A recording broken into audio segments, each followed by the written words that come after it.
Rabat Hashem, le Chok l'Israël ce matin est dédicacé par Madame Sylvia Derry, le Nishmat sa mère, Lisa Batrana. La Gemara Brachot, page 51a. Amar Rabbi Ishmael ben Elisha, Shlosha Dvarim Sachli, Sarapanim. Dit Rabbi Ishmael ben Elisha, il y a trois choses que un ange m'a enseigné. Alors avant qu'on arrive aux enseignements de l'ange à Rabbi Ishmael ben Elisha, expliquons qui c'est Rabbi Ishmael ben Elisha. Rabbi Ishmael ben Elisha, d'abord sa conception. Vous savez qu'il y a une halakha, quand une femme, elle va au mikvé, quand elle sort de l'eau, la première chose qu'elle voit, il faut que ce soit quelque chose de pur. Si elle voit quelque chose d'impur, il faut qu'elle se retrompe encore au mikvé. Ça veut dire, si la femme sort de l'eau du mikvé et voit une mouche, il faut se retromper. Il voit une araignée, il faut se retromper. À l'époque, on parle, il y a 2000 ans et plus, Ken, il n'y avait pas de mikvé comme aujourd'hui, luxueux, avec des piscines, avec des marbres et tout ça. Les femmes allaient dans des lacs, dans des rivières, dans de l'océan. Okay? Alors, le femme allait aussi tard le soir, parce que le mikvé c'est le soir, c'est tard le soir. Alors, il n'y avait pas quelqu'un qui voulait les accompagner. Alors, des fois, elle allait seule, avec une lanterne, avec une bougie, et ils allaient dans un lac. Ça fait peur de se tremper dans le lac. C'est vraiment, c'était Messirut Nefesh. C'est comme ça que les femmes faisaient toujours. Maintenant, qu'est-ce qui arrive? Le Midrash nous raconte que la mère de ce rabbin, Rabbi Ishmael ben Elisha, elle est partie une fois pour le mikvé. Quand elle est sortie du lac, il y avait un renard qui est passé. Alors elle se retrompée.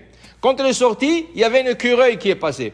Elle se retrompée. Après un cheval, après ça, 13 fois. Imagine-toi, elle se retrompe, elle ressort, elle retrompe, elle ressort, 13 fois comme ça.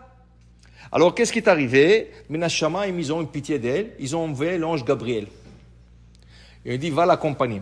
Il est venu l'ange Gabriel, il s'est déguisé comme son mari. Et il lui a dit, je t'attendais, où tu es, Fouad? J'avais peur déjà. On revenait à la maison, il a disparu, c'était son mari à la maison. Maintenant, qu'est-ce qui est arrivé? Ce soir-là, elle était avec son mari, elle est tombée enceinte, elle a conçu Rabbi Ishmael ben Elisha. Ce Rabbi Ishmael ben Elisha, il est devenu le grand prêtre d'Israël. Son père était Kohen. Alors, il est devenu Kohen Gadol chez l'Am Israël. Okay? Maintenant, qu'est-ce qui est arrivé? La Gemara nous raconte, dans un autre passage, dans Brachot, page 7, la Gemara nous raconte qu'un Kippour, Ayan Ichnas le Kodesh HaKodashim, il est rentré dans la scène de Saint, et il a vu là-bas une image, comme un tronc, et sur le tronc, il y avait Akadosh Baruch Hu. Seulement, il n'a pas vu clair, mais il savait que c'est Akadosh Baruch Hu qui est là-bas. Et Akadosh Baruch Hu lui parlait, il a dit, Ishmael Beni Barecheni. Akadosh Baruch Hu Birkesh Meno Bracha. Akadosh Baruch Hu lui a dit, donne-moi une bénédiction. Tu t'imagines? Akadosh Baruch Hu lui donner une bracha. Il dit, moi, je vais vous donner une bracha. Oui, je veux que tu me donnes une bracha. Alors, il lui a donné une bracha. Il lui a donné une bénédiction, que vous énervez pas contre le peuple d'Israël, et s'ils font des fautes, vous essayez d'ignorer leurs fautes et tout ça. Okay? Imaginez-vous la grandeur de cet homme, qu'Akadosh Baruch Hu lui a demandé une bracha. Okay? Alors, pour te dire qu'il était quelque chose de... Pourquoi? Parce que c'est grâce à sa mère qui a eu ce courage d'aller se tromper dans des lacs et 13 fois. Maintenant, on va revenir à l'enseignement que l'ange, la Gemara ici, Brachot 51. Qu'est-ce que la Gemara nous enseigne? Amar Rabbi Ishmael ben Elisha, dit Rabbi Ishmael ben Elisha, Shlosha devarim. Il y a trois choses qui m'a enseigné le malach. Alors, qu'est-ce qu'il a enseigné? La Gemara dit le nom, mais vous savez que quand il y a un nom d'un malach, on n'a pas le droit de le dire. Okay? On n'a pas le droit. Parce que quand tu appelles le malach, il vient. Alors, dans le Talmud, quand tu vois un nom d'un malach, tu ne le dis pas. Ouais, tu lis comme ça, la Gemara dit le nom, mais on ne veut pas le mentionner, on le regarde seulement. Al titol chalukha shachrit miyad hashamash vetilbash. Dit Rashi. Il dit Rashi, tol et chalukha be'atzmecha mimakom shuhu sham vetilbeshenu. Quand tu vas t'habiller le matin, ne demande à personne de te donner tes habits. Ah, va me chercher la chemise, va me chercher le pantalon, va me chercher les chaussettes. Non, non, non. Quand tu t'habilles le matin, va chercher tes affaires et habille-toi toi-même. Okay? Comme ça. Si le malach lui a dit, ça veut dire qu'il y a une raison. Ça veut dire que de ne pas le faire, c'est pas bon. Maintenant, tu peux demander à quelqu'un son opinion. Après que tu t'es habillé, est-ce que tu penses à match? Qu'est-ce que j'ai mis ce matin? Est-ce que tu penses que c'est bien? Ou est-ce que tu penses que c'est beau? Ça oui, ça ne dérange pas. Mais quand tu t'habilles, tu t'habilles toi seul. Ne laisse personne emmener tes habits le matin. Après, il dit ici,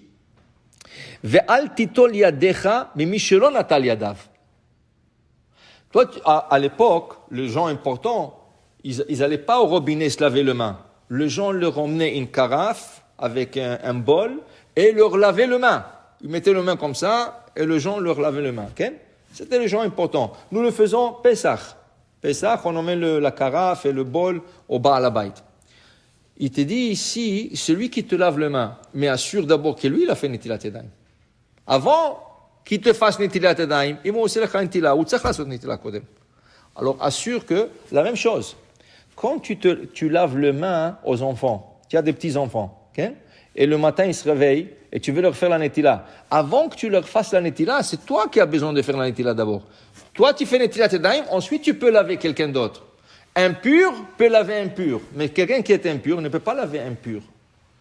C'est quelqu'un qui veut se purifier. Tu comprends? Alors, c'est important que tu fasses. Et après, il lui a dit une troisième chose, mais qui n'est pas applicable aujourd'hui. Ils avaient comme un verre qu'ils appelaient kos asparagus, un verre fait d'asperges. Ils mangeaient les asperges. Aujourd'hui, les asperges, c'est pas conseillé. Ils sont très infestés, pleins de vers, pas du tout conseillé. Il faut couper complètement la tête de l'asperge. Toute la partie du haut, elle est pleine de petits bibites. Okay? Même si tu ne les vois pas, alors ni en canette, ni fraîche, tu n'achètes pas les asperges, c'est pas bon. Okay? Eux, ils faisaient comme un smoothie. Vous pensez que le smoothie, c'est rien qu'aujourd'hui, ils faisaient smoothies avant. Il y a 2000 ans, ils faisaient smoothies déjà. Okay? Alors, ils faisaient un smoothie d'asperges et il lui dit, celui qui t'a donné le smoothie d'asperges, tu lui remets le verre à lui. Pourquoi? C'est kabbalistique, on ne sait pas. Il y a des choses qui sont kabbalistiques. Par exemple, c'est écrit que c'est dangereux, spirituel et physique, d'enlever 2 habits à la fois. Ça veut dire que tu as 2 t-shirts et tu nous enlèves dans un shot. C'est pas bon. Toujours un par un. Parce que chaque habit, il a ce qu'on appelle or makif. Autour de chaque habit, il y a une lumière qu'ils appellent l'aura. Okay? Et chaque lumière ne peut pas être mélangée avec une autre. Maintenant, tu dis à quelqu'un ça, il va dire, mais tu es fou. Qu'est-ce que c'est ça à voir? Ça, c'est des choses qui sont spirituelles. Si le malach, il enseigne ça à Rabbi Ishmael, tu comprends? C'est des choses qui sont très dangereuses. Et il lui est en train de dire, fais attention à ça. Fais attention. Quand tu t'habilles, habille-toi toi-même. Quand tu te laves les mains, de quelqu'un qui a fait Netilat. Quand tu donnes un verre d'asperge, quand quelqu'un t'a donné un verre d'asperge, remets-le à lui qui t'a donné. C'est des choses qu'on ne comprend pas, mais ils ont des grands effets dans le ciel. Alors il faut faire attention. Alors en conclusion, la Gemara nous a parlé ce matin de Rabbi Ishmael et de mérite de sa mère d'avoir un tel bébé qui a pu donner même une bracha. Akadosh Baruch Hu lui a demandé qu'il lui donnait une bracha. Amen ve amen.